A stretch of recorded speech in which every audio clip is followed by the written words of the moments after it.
And I was walking to a coffee shop with my mom, and I had Charlie, and somebody came running out of a shop and said, "I'm so sorry to interrupt you, but is that Charlie?" And I said, "Yeah, this is Charlie." And she had watched him at the Superdog show that year and watched him high jump, and she could not believe that she was seeing him walk down the street and that she got to meet him. He was great at everything, at obedience, at flyball, at agility. We traveled with the Superdogs, which is like this traveling dog variety show. And he was truly one of the highest jumping dogs in the world. Loved to do high jump. And that to me sort of personifies what's so special about him, is it didn't matter how high I made that jump. He'd try, even if he went through the middle. Just anything I asked him to do, he would try. Just the coolest dog. And we had so much fun traveling and doing shows, and my life was all about him for a long time.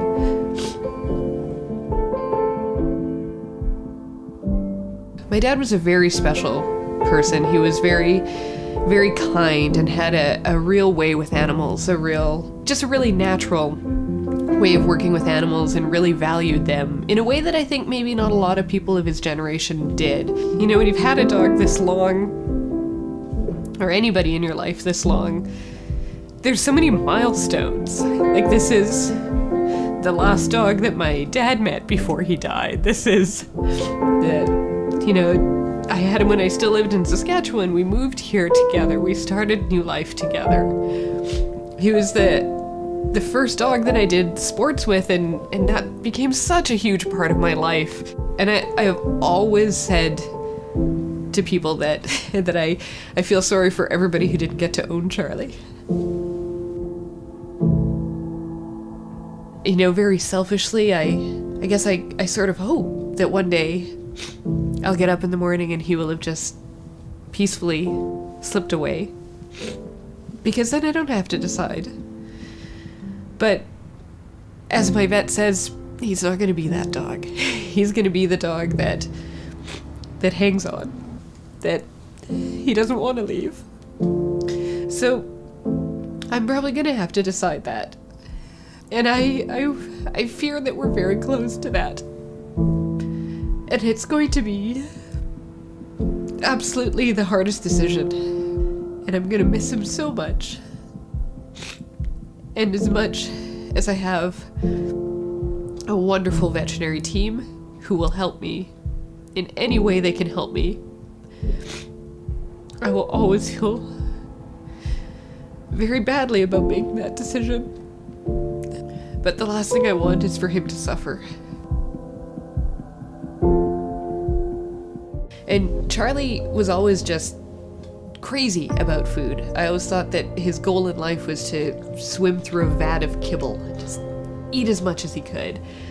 So that was a really big change as he aged and as he got to be quite elderly, and to see a very dramatic difference in his appetite. So went from he would eat anything, he would get into anything, he would eat it in case it was food, to not really being interested, to me having to coax him.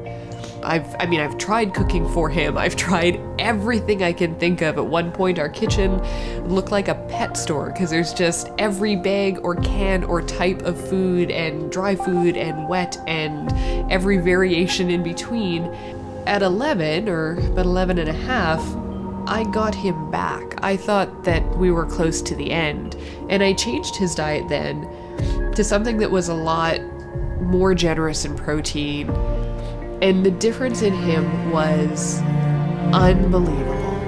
And instead of that being the end purely just by changing his food, he went back to being happy and active and playful and eating well, and now he's almost 17. And now we have different challenges, and the same dramatic turnaround isn't going to happen, but 5 more years, almost 6 more years with my best friend, that's worth everything. That's worth everything.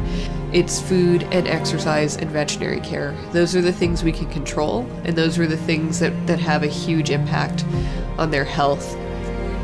And food's a really big one for me. with Rayne, we have a product called Revive, which is the most calorically dense wet diet out there. So if I don't get a ton of food into him, I'm still getting enough calories into him. And without products like that, we can't keep these guys going, because this went from a dog who would truly eat until, you know, I always thought a high risk for bloat because he would eat anything, to I have to coax him. I spoon feed every mouthful into him now. And it's been hard to see him age and go from being so active to being a lot less so. But as long as he's still him, it's all worth it. I will carry him up stairs forever. I will lift him in and out of things forever. And he's incredibly tough. He's rallied past a lot of things, and I don't want to give up. I don't want to feel like I've given up. But at the same time, I worry about doing it too late. I worry about looking back and thinking, oh my goodness, I hung on too long. And everything that he and I ventured into together, every different sport, the people that I've met, the experiences that I've had because of that, the person I've become because of that, be a lot of people that will miss him. It's very special.